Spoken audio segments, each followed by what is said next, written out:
Guan is his name. Guan is his name. Guan you, Guan me. Hello and welcome to Off the Shelf Reviews. I'm Ted Raimi in a mask. And I'm Gary. And today we're going to review and discuss My Name is Bruce.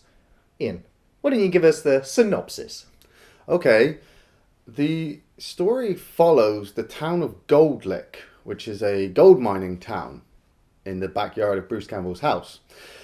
A group of teens unwittingly release Guan, the Chinese god of war, from his resting place while he's trying to protect the souls of some Chinese immigrants who were trapped in a mine. One of the teens manages to escape and decides that as he's a massive Bruce Campbell fan, he's going to kidnap Bruce Campbell and take him to Gold Lick to help him destroy this demon. Obviously, Bruce Campbell, the real Bruce Campbell, isn't a demon-killing hero and turned out to be a bit of an asshole. Oh, who wants to watch that horse shit? Scary look. This film sets itself up to fail almost immediately. This is an uber low-budget film that is pretty much resting on the fact that you are aware of this B-movie celebrity, Bruce Campbell. Now, from our reviews of the Evil Dead films, you already know that we are uber Bruce Campbell fans.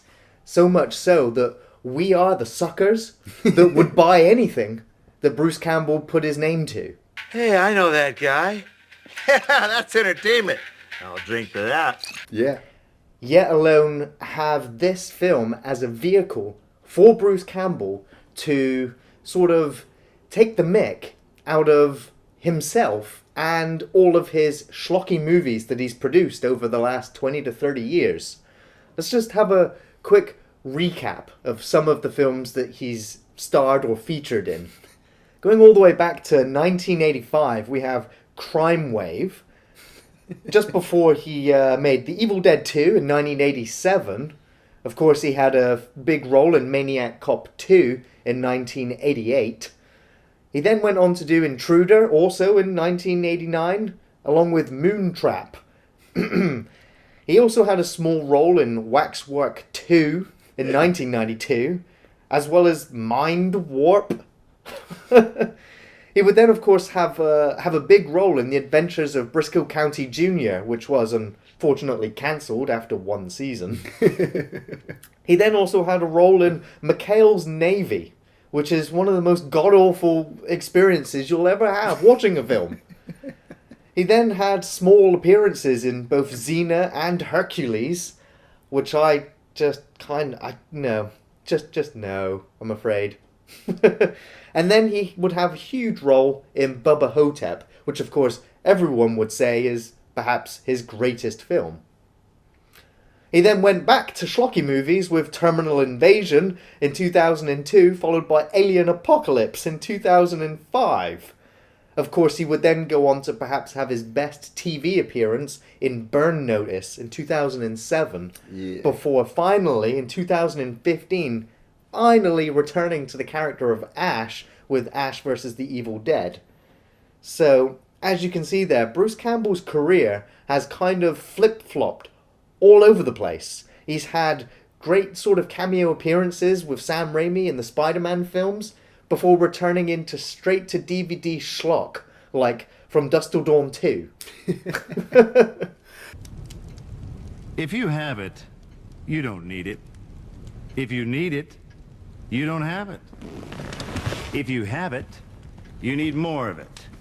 If you have more of it, you don't need less of it. You need it to get it.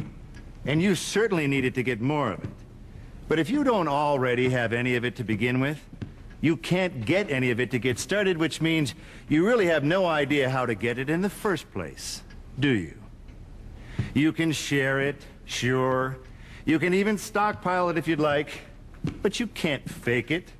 Wanting it, needing it, wishing for it. The point is, if you've never had any of it, ever, People just seem to know. See, I'm a massive Bruce Campbell fan, and I will just eat up everything that he fucking throws at me. His books, his anything. His games, mainly because he's just such a charismatic, funny, witty, one-line throw-in kind of guy who is forced into these roles because he's an actor and has to make a living. You Yes. know, if he had the chance, he would always work with Sam and Rob.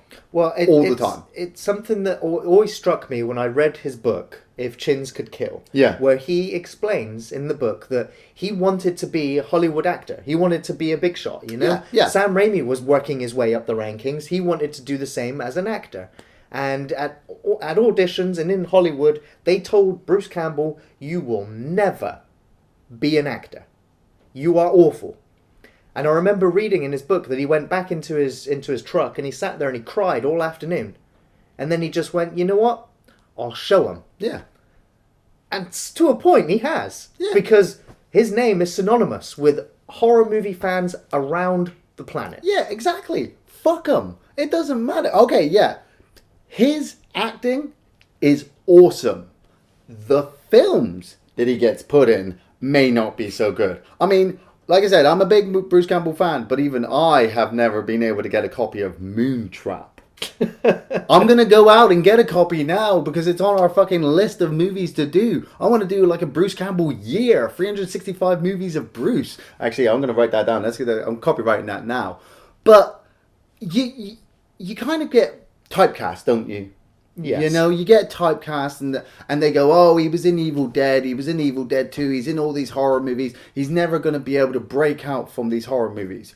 Well, not really. He's done other things. He was in the Hudsucker Proxy for a bit. You know, I love Darkman, and his little bit at the end of Darkman I thought was pretty fucking awesome. You know, he was absolutely badass in Burn Notice. And he made the main character look even more badass by just being there on screen with him. So when word got out, I think I remember rightly, you were the one who turned to me and said, Bruce Campbell's got a new film coming out. Guess what it's called? My Name is Bruce. I was like, boom, done. Well, that was the thing. We heard that this film had been made and that it had shown in just a select few theatres in America, and it never made it overseas. Yeah. And I waited nearly a whole year before being able to, I'll be honest, pirate this movie. Because there was no DVD release, no VHS release, no digital release, no theatrical release. It was a case if you wanted to see this film, you were going to have to, go through any means possible to procure a copy. Yeah. Of course, eventually, it is now available on DVD, on Amazon and the like. So it was a very difficult film to track down and actually watch. And being uber fans, we needed to see this because we have waited ever since Army of Darkness to see Bruce Campbell return to the role of Ash. Yeah. And it always seemed unlikely it would ever happen. He would always say, Evil Dead 4, never going to happen. Yeah. Maybe a remake, maybe a reboot to the series, but Sam Raimi's never going to come back to it. I'm never going to come back to it. And so it was like, okay, well, I guess this is as close as we'll ever get to seeing Bruce Campbell play Ash again. For the love of God, what is that stench?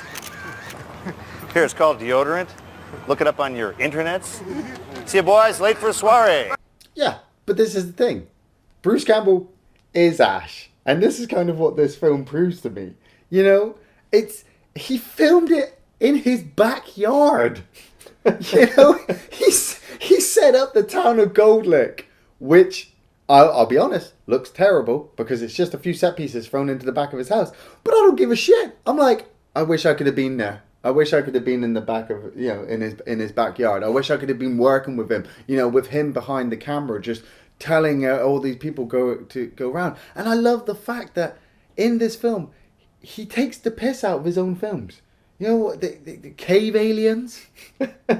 I love the fact that when you see him on the set, when the monsters pop up, you can see the strings holding the arms together, and it just looks like Sci-Fi Channel crud. But Bruce Campbell, when he's in these mock movies that he's making, is performing like he does in those movies. So it's just a nod to the fans that he is aware of the shittiness of these films. Yeah. I mean, you look at a film like Cave Aliens and you're thinking, why the fuck would you watch that? You'd watch it with a group of your friends, with some beers and whatever, sitting around chilling. You're not going to sit down and watch some Oscar-winning fucking piece where none of you can talk because you don't want to miss the tiny little bit of dialogue or character development just in case, you miss what happens in the end and, oh, why did that character... Fuck that shit. You want to see Bruce Campbell walk up and just go... Hail to the king, baby. But getting back to the film... The opening pretty much just sets it up. Yeah. For fans of Bruce Campbell, you're the guy in the car. You're the one in there going, you don't talk bad about Bruce Campbell. No. You don't. No. And so, uber fan. And so you just you relate to that character straight away. And then the film sort of dissolves into typical cliched horror nonsense. Bunch of teens go to a graveyard, accidentally wake up an ancient demon, which decapitates a bunch of characters. Yeah. That's pretty damn cool, actually. I mean, you watch the girls get decapitated, you watch one girl fly through the air and crash into the front of the car. Yeah. And it's like, it's okay, because we're not really seeing the demon yet. But then when we do see Guan the demon...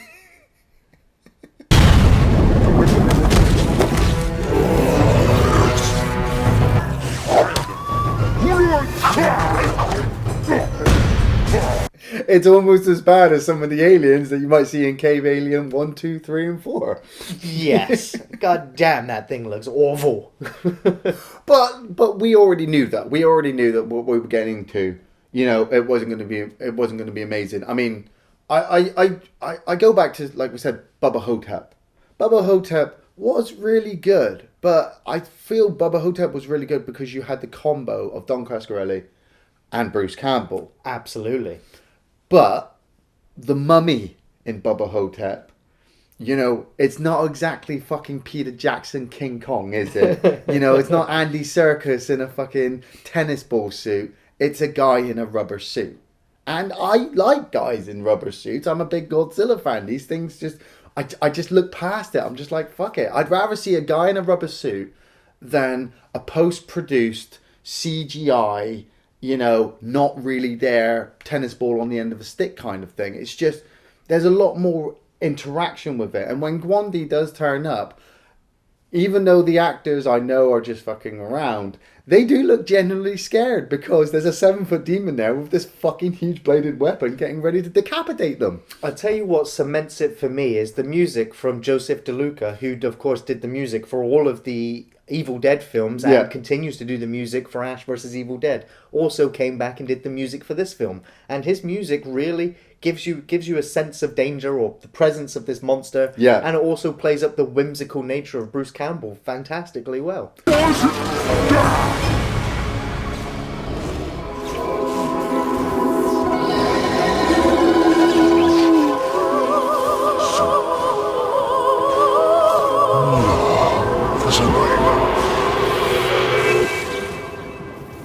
But I will bring up one thing. The fucking song does my nut. Guan is his name. Guan is his name. Guan you, Guan me, Guan D. Guan is his name.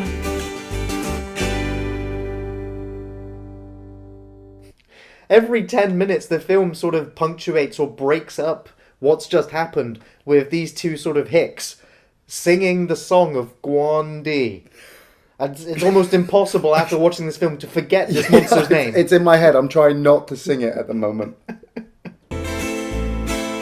Guan is his name. Guan is his name. So, speaking of returning sort of characters, or returning actors, Ellen Sandwich, is that how you pronounce her name? Yes. she returns to and has a small cameo appearance. Of course, she played Ash's sister Cheryl in the first Evil Dead film. Yeah. And of course, she never, she didn't really have much of an acting career, but it was great to see her sort of come back and they sort of play up the fact that they had a marriage. Yeah. Despite the fact that it's not the case whatsoever. No. But it's just funny because, like I said, big Bruce Campbell fan. He's able to play a guy down on his luck, going through a divorce and drinking alcohol out of a dog's bowl. But I sit there and I'm just like, you and Cheryl were married, but you're brother and sister, but you're not really. Oh my God, it's just weird. Well, I mean, there is a small sort of commentary there on the fact that Bruce Campbell did get divorced from his first wife. Yeah, and then ended up, a few years later into a new marriage. So I don't know whether some of the throwaway lines he has about his ex-wife in this film are partially true. Yeah, I think they are. I think they are. Okay, when did my ex-wife start modeling? Him writing the script, I feel he just knew all the jokes. There were personal jokes towards him. There were personal jokes towards fans. There's jokes that only he would get. There's jokes only fans who know of his his history and his background would get as well. So there's a lot of ingredients in here, and like we said, for massive fans. He finally gets kidnapped by this kid Jeff and gets taken to Gold Lick, and he's just a dick. Hooray! Hip hip hooray! Hip hip hooray! Welcome to Gold Lick, Mr. Campbell. Gold Lick? Where the fuck is Gold Lick?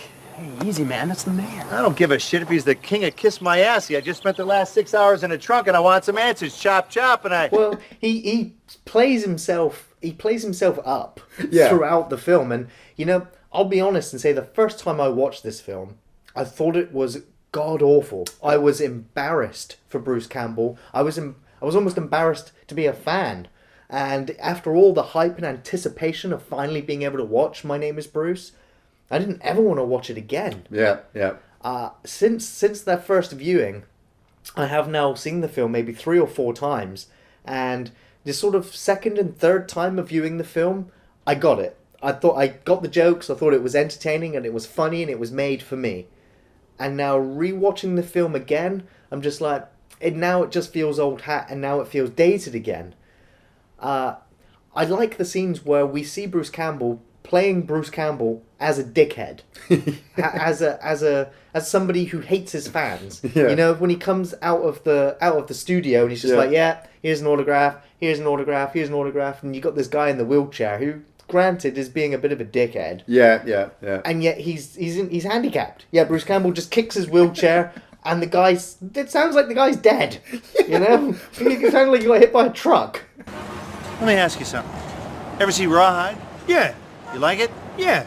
Well, then you know you gotta keep them doggies rolling. Freak.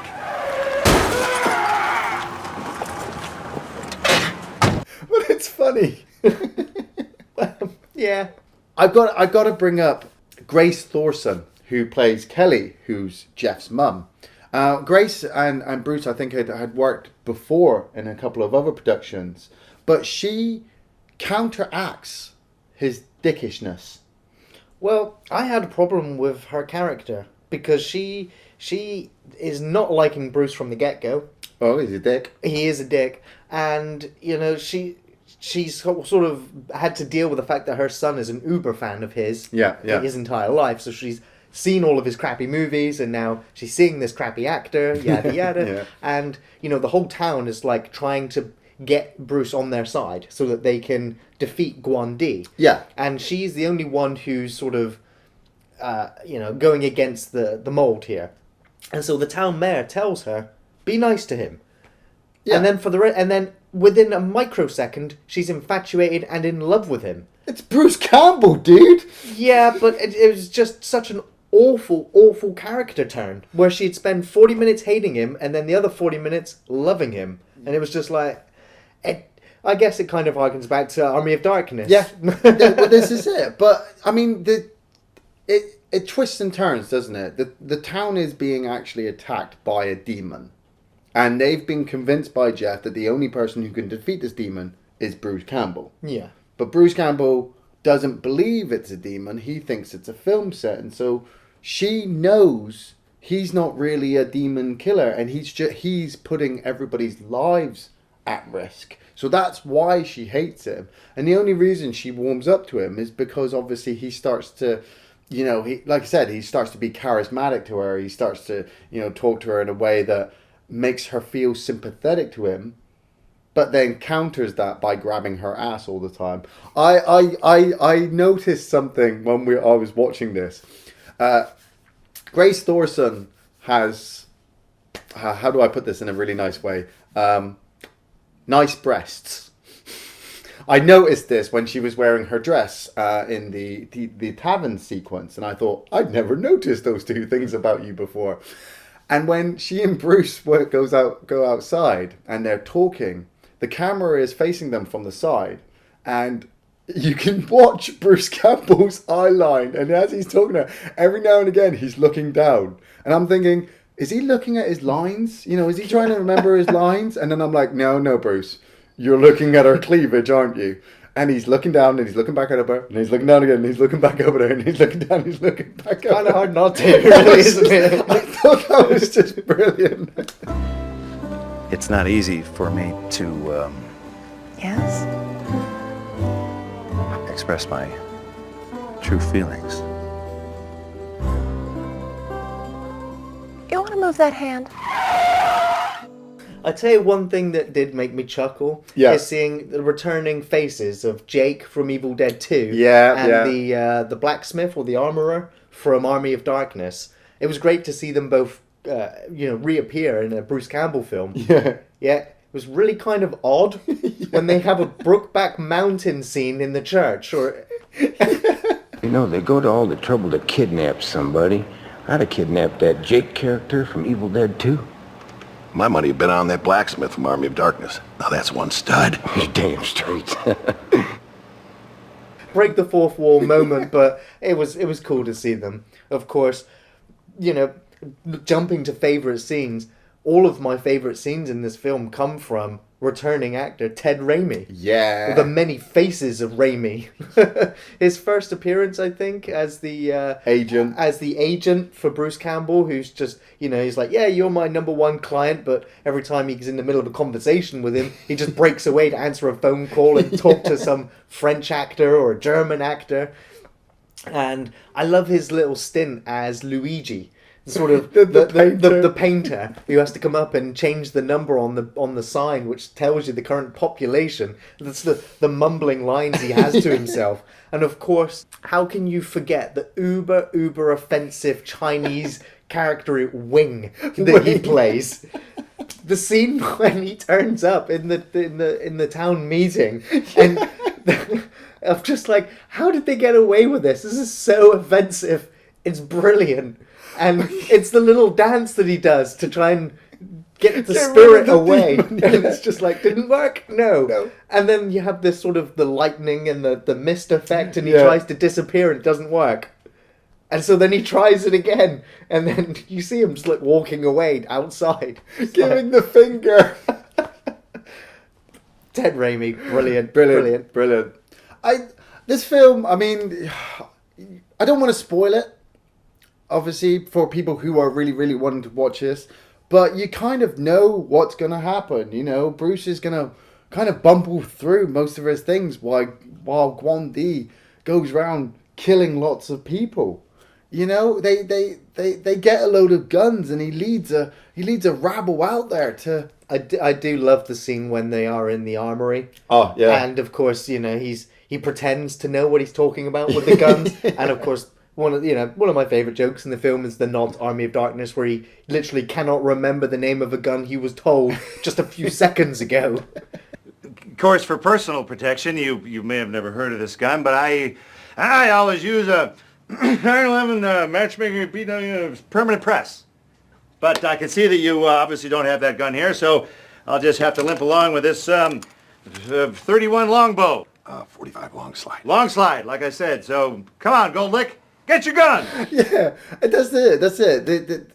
There's many in jokes Yes. in this film. It's a film made for fans. It's a film made for fans, and as the film progresses, obviously he leads out this rabble to take on Guan Di, and then the town realizes that he's a massive coward because he runs home, and then takes it upon himself to become the hero again. I always thought it funny that he returns back to his caravan, His trailer, which is sort of looks like his home in Ash versus the Evil Yeah, Dead. that's what I was thinking. It's a lot smaller on the inside. You know, the one in Evil Dead is a hell of a lot bigger. I was making notes about that too. And yeah, he obviously takes it upon himself to head back and attempt to kill Guan Di. But what makes me laugh is Guan Di isn't really the bad guy. No. You know, okay, yes, technically he's going around decapitating all these people, but he's been put there to protect the souls of the people that were killed in the mining accident. And it really is, yes, the teens that are the bad people who go around destroying the stuff, and Jeff, who ends up stealing the medallion. And you see this medallion all the way through the film, up until Bruce Campbell takes it at the end and says, I'm taking this because this is the only thing that's going to stop him. You dick. I guess one last favourite scene that I have is when the entire town goes to confront Guan Di. Yeah. And when Bruce Campbell just goes, retreat, run away, is the fact that he starts firing his gun over his shoulder. And I think he kills like 3 different people. Yeah. I'm like, damn it, Bruce, what are you doing? I looked in the credits, they're actually named as man shot in arm, and man shot in leg, and man shot in ear, and they've all got names. I thought that was brilliant. My favourite scenes, I have quite a lot, so hold yourself here. Bruce calling up Cheryl on the phone. I just love their little discussion about how many times he cheated on her with the dog sitters, and how she gets this phone call pretty much every year on his birthday. I love the fact that when he puts the phone down, he's laughing at her, and she rolls over and she's sleeping with Ted Raimi, which I thought was brilliant. I love the first scene where Bruce turns up in Gold Lick and is just uber offensive language to the mayor about where the fuck he is, where the hell is this town. I love the line he says about don't do anything quaint while I'm gone. yeah. Moving pictures. I love the scene with Jake and the blacksmith chatting in the city hall. You know, recurring characters from Evil Dead 2 and 3. It's just absolutely brilliant. I love the sequence where Jeff picks up the chainsaw, you know, and it's this platinum silver BC 5000 chainsaw, and Bruce Campbell actually sits there and just says, nah, it's just too unwieldy. And I'm like, just crush the heart and soul of every fan ever. You know, Jeff, I've gotten a lot of use out of chainsaws over the years. Killed a lot of zombies. Saved a lot of lives. But at the end of the day, when push comes to shove, they're just too damn heavy. So, thanks just the same, kid. I love the sequence where he retreats from Guan Di and he can't find any keys for any trucks, so he steals the bike off of a kid, then steals the car off another old lady and throws her cat out the window. That was fucking awesome. Yeah. And I love the sequence where Bruce is obviously juggling with his morals and his talking to his angel and his demon sides about if he should go back. And my favourite scenes, 7, 8, 9, 10, 11, 12, 13, 14, 15, 16, 17, just all involve Bruce Campbell in this whole film.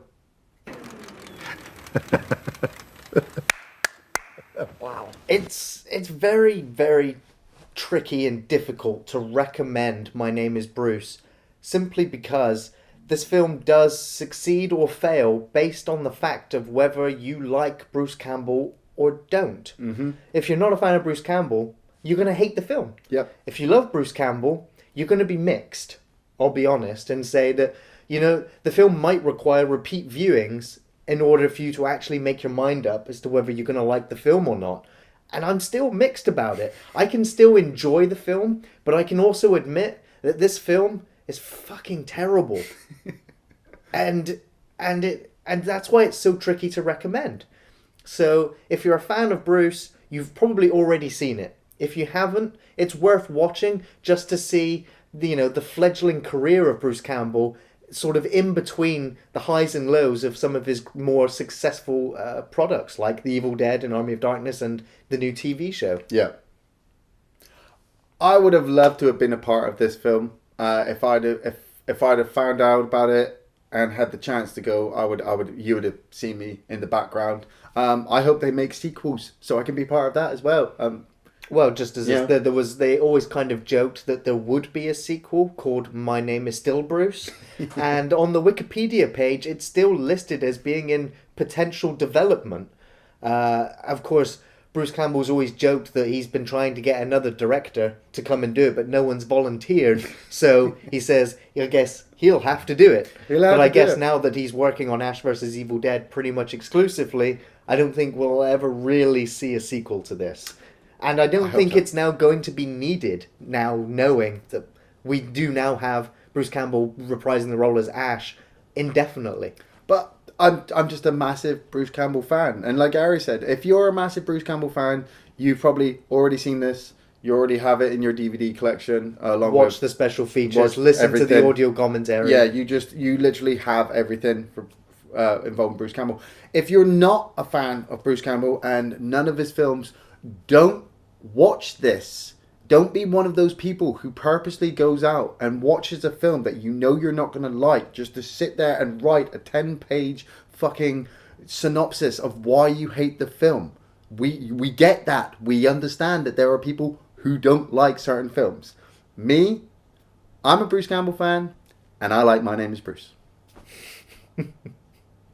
Thanks for watching Off the Shelf Reviews. Bruce Campbell, I need the measurements for your chin. Gonna get me a jawbone implant, and I'm gonna be your twin. Then I'll get me a tattoo of your face and put it right on my face.